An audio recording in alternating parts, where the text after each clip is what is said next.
प्रणाम। आज इस वीडियो में हम बात करने वाले हैं नवग्रह। हम सभी लोग जानते हैं कि नवग्रह यानी सूर्य, चंद्र, मंगल, बुध, गुरु, शुक्र, शनि, राहु और केतु। राहु और केतु का नाम सुनते ही कुछ लोग डर ही जाते हैं। उन्हें ऐसे लगता है कि अरे मेरी कुंडली में अगर राहु का दोष है तो अब मैं अपनी ज़िंदगी में शायद कुछ नहीं कर पाऊंगा, या फिर राहु की अगर महादशा चल रही है तो फिर मेरा जीवन बहुत ही कठिन होने वाला है। अगर शनि मेरे साथ नहीं है, शनि महाराज का आशीर्वाद नहीं है, तो फिर मैं अपने जीवन में कैसे तरक्की कर पाऊंगा। अगर बुध का दोष है तो फिर मेरा कैसा होगा। ऐसे काफ़ी सारे प्रश्न हम जैसे आम आदमियों को पढ़ते ही रहते हैं। ग्रह हो या फिर नक्षत्र हो, अगर किसी ने हमें ये चीज़ कह दी कि आपको ये ग्रह का दोष है तो हम काफ़ी चिंतित हो जाते हैं। ज़्यादातर हम लोग ग्रहों के बारे में नेगेटिव चीज़ें ही सोचते हैं, लेकिन ग्रहों की अपनी भी एक पॉजिटिविटी होती है, उनकी भी एक ताकत होती है। हर एक ग्रह का अपना ही एक अनोखा महत्व बताया गया है, उनकी पौराणिक कथाएं भी हैं।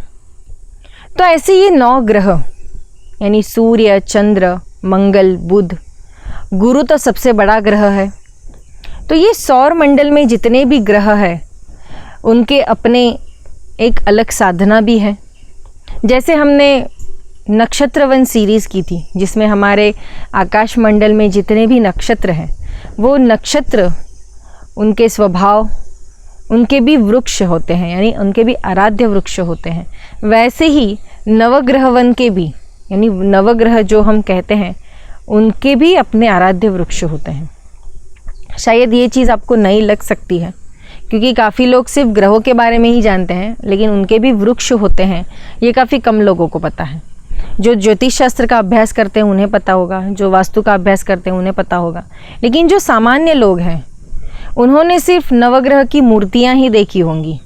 लेकिन ऐसा नहीं है, नवग्रह के वनस्पति भी होती हैं, वो भी उनके भी वृक्ष होते हैं। तो वो वृक्ष की साधना भी अगर हम करते हैं तो ग्रहों की पीड़ा हम कैसे कम कर सकते हैं उसके बारे में हम बात करने वाले हैं।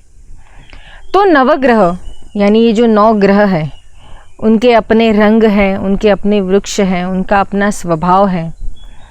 जन्म कुंडली में उनका स्थान कौन सा है, कौन से स्थान पे वे विराजमान है, वो सारी गतिविधियों से हमारा पूरा जीवन कार्यकाल चलता है। ग्रहों की परिस्थिति ऊपर से हमारी सफलता, हमारा आरोग्य, हमारा स्वास्थ्य, हमारा जीवन, हमारा व्यवहार, हमारी संतान प्राप्ति, परिवार वालों के साथ हमारे संबंध, ये सारी चीज़ें ग्रहों के साथ जुड़ी है। कभी कभी ग्रह उच्च स्थान पे होते हैं तो वैसे फल देते हैं, कभी कभी वे कमज़ोर होते हैं तो उसके भी अलग फल होते हैं। यानी नेगेटिव और पॉजिटिव ये दोनों चीज़ों पे हमारे ग्रह काम करते हैं।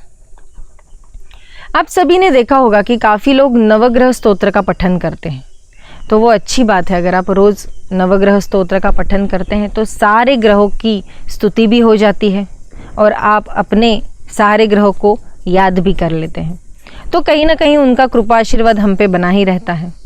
लेकिन आने वाली ये सीरीज़ में हम बात करने वाले हैं एक एक ग्रह के बारे में।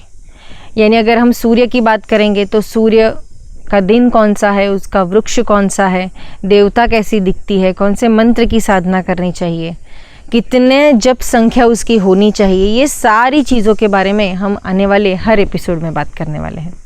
तो आप ये